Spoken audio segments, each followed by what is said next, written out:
Donald Trump is said to be mentioned 38,000 times in the Epstein files, more than Harry Potter in his own books. If that sounds wild, wait till you hear why survivors' names and even photos were left exposed while co-conspirator names got a blackout. Stay with me. Congress is deposing Ghislaine Maxwell this week, and lawmakers will see unredacted files. We'll break down what gets revealed, what stayed hidden under the Trump DOJ, and why other countries are firing people while we're still playing hide-and-seek with a Sharpie. Before we move on, please take a moment to subscribe to the channel and like the video.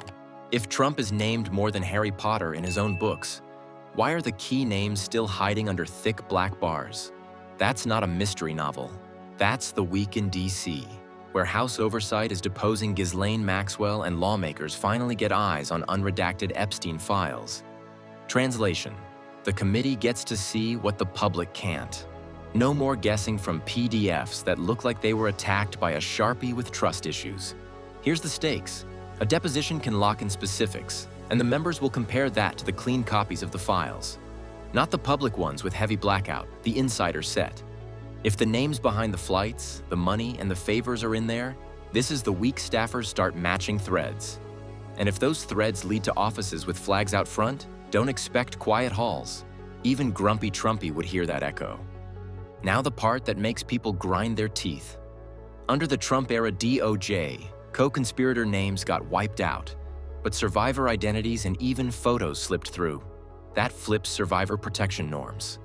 Laws like State Victim Privacy Rules and Federal Crime Victims' Rights Act aim to shield people harmed, not the ones with jet manifests and private islands. Leaving faces and identifying details visible while hiding alleged helpers is like locking the safe and leaving the front door open for the wrong crowd. So who decides what gets blacked out? In plain English, prosecutors and agency lawyers draft the redactions, citing rules like ongoing investigation exemptions, privacy, and court protective orders. Judges can review or order specific cuts. Agencies also use FOIA standards when sharing records publicly, which include privacy for victims, minors, and people not charged. The intent is simple. Don't harm survivors, don't wreck legit cases, and don't leak pure gossip. The practice here? Let's say the execution looked like someone redacted with oven mitts. Media reviews flagged spots where survivors' identifying info stayed readable while power players' names vanished. One email to Epstein in 2014 reads, "Thank you for a fun night. Your littlest girl was a little naughty." The sender's name, gone. The gross context, there in black and white. That imbalance matters because accountability needs clarity about who did what, not a scavenger hunt where only victims are visible and the rest are ghosts. Look abroad, and the contrast slaps. In the UK, figures tied to Epstein faced exits and inquiries. Poland, Norway, France, Slovakia have probes and resignations moving. Here, we've got a wall of redactions and a lot of, "We're done releasing files." That's not momentum, that's molasses. And yes, orange turd memes won't fix it either.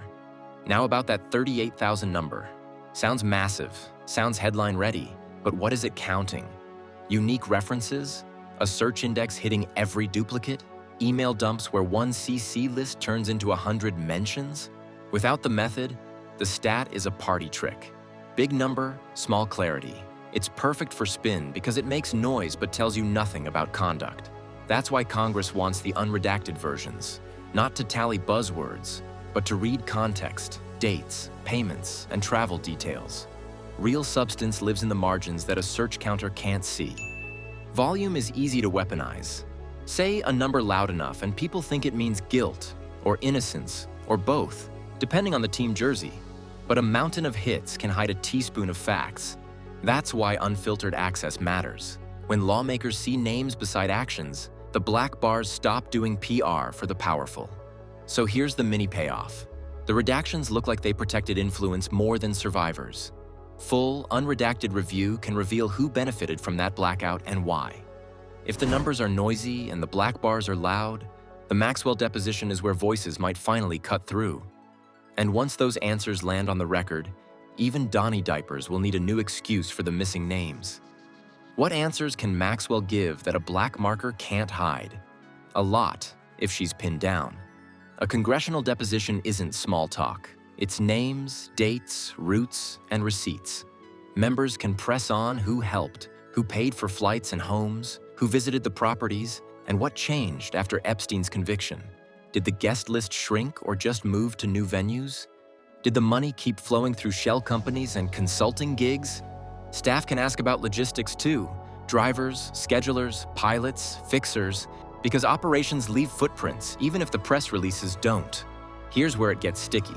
Lawmakers want to know if secret deals or non-prosecution setups cushioned co-conspirators. Redactions with no explanation look like free passes written in Sharpie. If the Justice Department cut names while leaving survivors exposed, Congress will ask why. Who requested specific blackouts?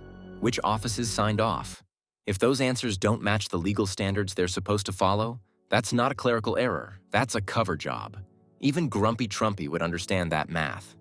Now the playbook. Compare Maxwell's sworn answers to the unredacted files in real time. If she says a visitor only showed up once, but the travel logs and comms show regular drop-ins, that's a contradiction. If she claims a donor stopped paying after 2008, but wire records run well past that date, there's your link. Staff lawyers can build chains, one name to one event to one payment, until the web stops looking like rumor and starts looking like a ledger. And if her story lines up with the documents, that also matters. It confirms which pieces are solid enough to take further. Don't forget the business ties that didn't die after the conviction. Reports have flagged contacts that stayed cozy, contracts that didn't pause, and doors that stayed open. Congress is signaling no free rides for any party or faction. Left, right, center. If your calendar and your bank statements hum the same tune, expect questions. If you cash checks while posting statements about zero tolerance, expect louder ones. Even Donnie Diapers might need a fresh change reading those receipts. There's also the intelligence whisper trail. People throw around KGB and Israeli intel like seasoning. Congress doesn't need spice. It needs proof. If Maxwell hints at approaches, handlers, or compromat games, that goes into a verification loop, corroborating documents, contact lists, and agency briefings. No leaps, no YouTube rabbit holes. Government should verify, not guess. If it's real, it leaves marks. If it's gossip, it shrivels under light. Abroad, the response has moved faster when names aren't under blackout. The UK has seen ambassador-level fallout in parliamentary actions. That's what pressure looks like when the public can see who's connected to what. When the names are visible, the phone starts ringing and the resignations draft themselves. You don't need a magic wand, just sunlight and a calendar. So who's behind the bars? The black bars, not the jail ones. Think business leaders who sat on boards, politicians who sent warm notes and showed up twice a year, and power brokers who kept rooms booked and favors flowing. Redactions can wrap them in a cozy blanket.